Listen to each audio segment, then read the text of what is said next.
Danas ćemo raditi nešto posebno. Sadit ćemo pampas trave i to u metalne bačve. Ove trave su pravi hit u vrtovima i na okućnicama, a posađene u rustikalne posude mogu izgledati poprilično fantastično. Međutim, njihova mana je da se vrlo brzo šire i ako se na vrijeme ne ukrote, postaju poprilično invazivne. Imam nekoliko busena ovih trava koje sam cijelo ljeto privremeno držala u zemlji i sada je pravo vrijeme da ih podijelim i presadim. Jesen je idealno vrijeme za presađivanje i dijeljenje pampas trava. Tlo je još uvijek toplo, a biljke ulaze u fazu mirovanja. To im daje dovoljno vremena da se prime do zime i da u proljeće krenu snažno s novim rastom. Kao što sam na početku ovog videa spomenula, svoje podijeljene busenove pampas trava sadit ću u metalne bačve. 200 litrna metalna bačva prerezana je na pola, dobit ću savršenu posudu zapremine od 100 litara koja će dati dovoljno novim grmovima prostora za rast. Krenimo u sadnju. Prvo što treba napraviti je rupa na dnu za dobru drenažu jer pampas trava ne voli zadržavanje vode oko korijena.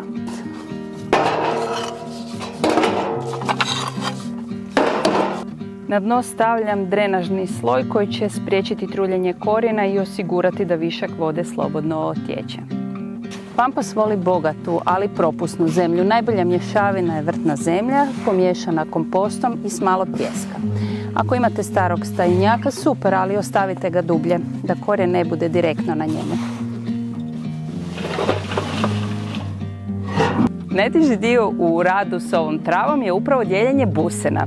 Imaju jako gust korijen i listove koji mogu lako porezati ruke, pa obavezno prilikom rukovanja nosite rukavice.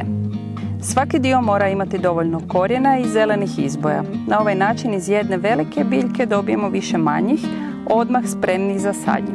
Biljku postavim u sredinu, napunim kantu do pola sa zemljom i dobro utisnem kako bi izbacila zračne džepove koji će zadržavati previše vode i automatski omogućiti truljenje korijena. I nakon sadnje travu je potrebno poprilično dobro zaliti. I eto, jedna pampas trava je gotova, još nas drugih 6 čeka.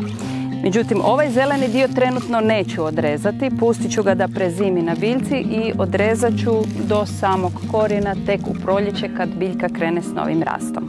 Eto, i od starih metalnih bačvi i podijeljenih pampas trava dobila sam prekrasne posude koje će cijelu godinu krasiti moje dvorište i vizualno odvajati voćnjak od prilaznog puta. Predlažem da isprobate ovu metodu sadnje jer je jednostavna, a rezultat koji ćete dobiti bit će naprosto fantastičan. Evo nas na kraju još jedne vrtlarske radionice. Meni preostaje još jedino ovu crvenu boju zamijeniti nekom koja će se bolje uklopiti u moj okoliš, a vas nadam se da smo nagovorili da isprobate nešto novo. Vidimo se!